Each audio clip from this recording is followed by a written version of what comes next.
जी हाँ दोस्तों, आज के अनुपमा के एपिसोड में आपको देखने को मिलने वाला है। जो अनुपमा है उसे लगता है कि राही अंश की शादी में आ चुकी है और राही जो है वो अनुपमा से कहती है कि मैं तुम्हारे लिए नहीं जहाँ आई, मैं अंश के लिए यहाँ पर आई हूँ।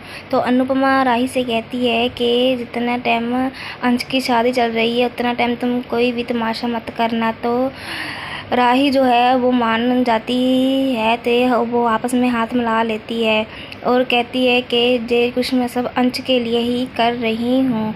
इतने में अनुपमा की जाग खुल जाती है और देखते हैं कि अनुपमा को सपना आया होता है कि राही घर पर आ चुकी है। पर जे सपना देखकर अनुपमा बहुत खुश थी कि सुबह का सपना सच ही होता है, तो सुबह की शुरुआत भी अच्छी ही होगी। इसीलिए अनुपमा जो है वो तैयारियां करने के लिए लग जाती है और वो सभी खुशी खुशी तैयारियां करना शुरू कर देते हैं।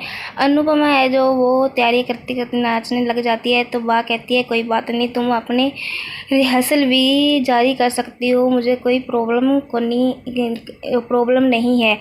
इसलिए जो अनुपमा है वो अपनी टीम के साथ रिहर्सल भी करती है और घर के काम भी करती है और वो सभी जाने बहुत ही खुश होते हैं। इतने में पड़ोसन की महिला जो बा के पास आकर कहती है कि तुम अंश की शादी कर रही हो अपने पोते की और हमें बुलाया ही नहीं, मुंह भी मीठा नहीं करवाया। तो एक आंटी बोलती है कि बेला, मैं अपनी पोती की शादी के लिए अपनी पोती का हाथ लेकर आई थी, तुमने तो मना कर दिया कि मैं अंश के लिए कोई अच्छी सी लड़की देखूंगी। अब क्या हुआ, अब तो तुमने एक गर्भवती औरत से ही अंश की शादी की है। तो बा जो है वो चिल्लाने लगती है और उनको धक्के मारकर घर से बाहर निकाल देती है। अनुपमा बा को कहती है कि बा तुम शांत हो जाओ, समाज का क्या है, समाज तो बोलने के लिए ही होता है, उनको बोलने दो, हम अपनी तैयारी करते हैं। जो बा है वो अनुपमा से कहती है कि मैं तुमसे कुछ बात करना चाहती हूँ।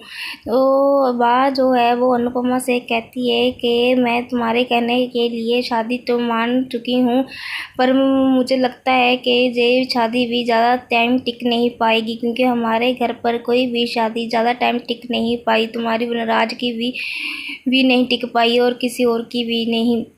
तो अनुपमा कहती है बा आप चिंता मत करो, सब कुछ ठीक हो जाएगा।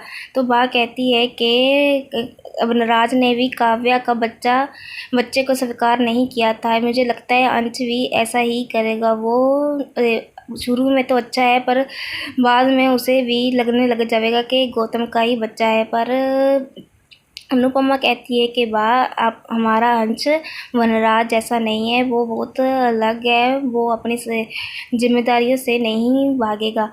और हमारे घर पर सभी की शादी कहाँ टूटी है, तोशु और किंजल की भी शादी चल रही है, तुम्हारी और बापूजी की भी चल रही है। आप इसी स्माइल पर तो ही बापूजी आप पर मरते हैं। तो वह अनुपमा से कहती है बस बस मेरी ज़्यादा चापलूसी मत कर।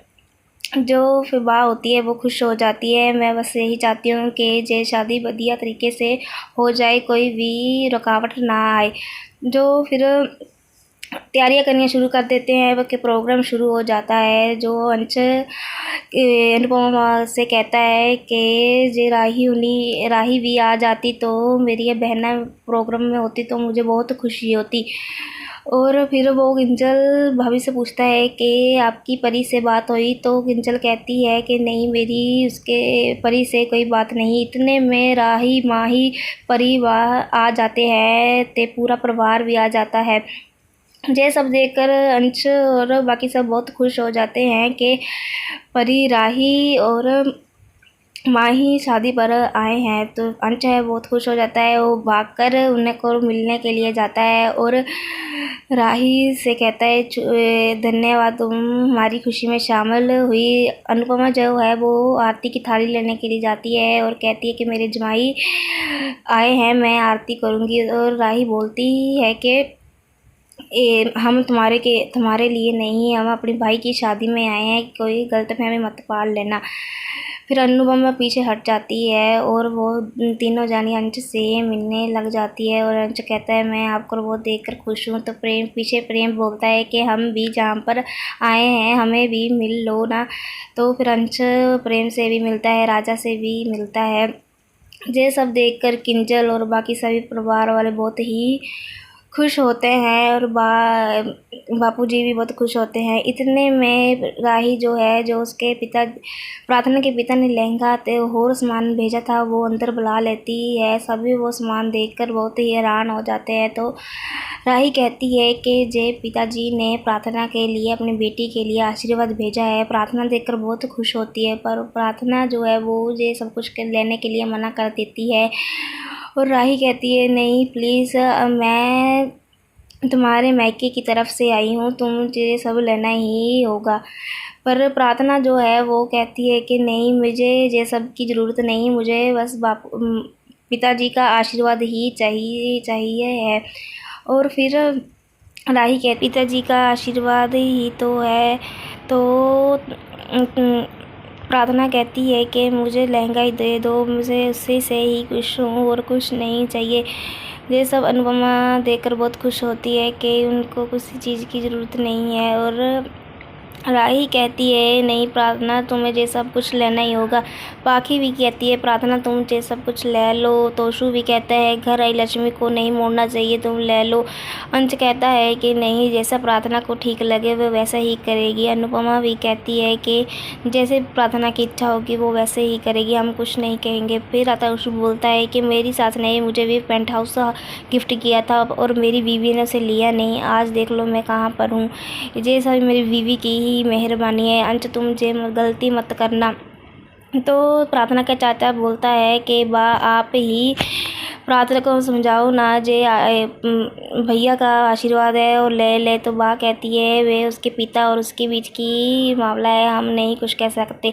फिर प्रेम जो है वो प्रार्थना को कहता है कि ये पिता का आशीर्वाद है, तुम ले लो, हमें उम्मीद नहीं छोड़नी चाहिए, हमें ज़रूर पता है कि पिताजी भी शादी पर आएंगे। तो प्रार्थना जे खुश होकर फिर सब कुछ ले लेती है और वे सभी एक दूसरे से मिलने लग जाते हैं। ये सब देखकर अनुपमा जो है बहुत खुश होती है और वो दोनों की नज़र उतारने, सब परिवार की नज़र उतारने लग जाती है। जो जस्सी होती है वो अनुपमा को कहती है कि तुम तो तैयार हुई नहीं। तो अनुपमा कहती है कि नहीं, मैं तैयार ही हूँ। इतने में जस्सी जो है वो अनुपमा को खींचकर कमरे में ले जाती है और कहती है कि हम तुम्हें तैयार करते हैं। तो अनुपमा कहती है, नहीं मैं तैयार ही हूँ। तो वो कहती हैं कि तुम अंश की माँ हो तो, और तुम तैयार ना हो तो ऐसा हो ही नहीं सकता। तो इसीलिए वो दोनों अनुपमा को तैयार करना शुरू कर देती है। वहाँ से राही गुजर रही होती है, वो देखती है कि अनुपमा और जस्सी आश्रम में बहुत ही खुश हैं। और ये देखकर राही को गुस्सा आता है, क्योंकि उसे अपने बचपन की याद आ जाती है और ये सोचने लग जाती है कि किसी टाइम हम भी इतने ही खुश हुए करते थे। और फिर जो है वो राही वहाँ से चले जाती है। अनुपमा जो है वो राही को वहाँ खड़ी देख लेती है और फिर अनुपमा जो है वो भी राही के पीछे चली जाती है। उसे कहती है कि जे मेरे जूड़े पर लगा देगी। तो राही जो है वो गुस्से से अनुपमा को देखती है। तो अनुपमा कहती है कि मैं सिर्फ तुझे जे लगाने को कह रही हूँ, गले लगाने को नहीं कह रही। फिर जो राही है वो उस चीज़ को हाथ पे लेकर उसे तोड़ देती है। ये देखकर राही अनुपमा उदास हो जाती है कि कब ये सब दूरियाँ ठीक होंगी, कब मेरी बेटी मुझे बुलाने लगेगी। आगे का अपडेट जानने के लिए हमारे चैनल को सब्सक्राइब करें।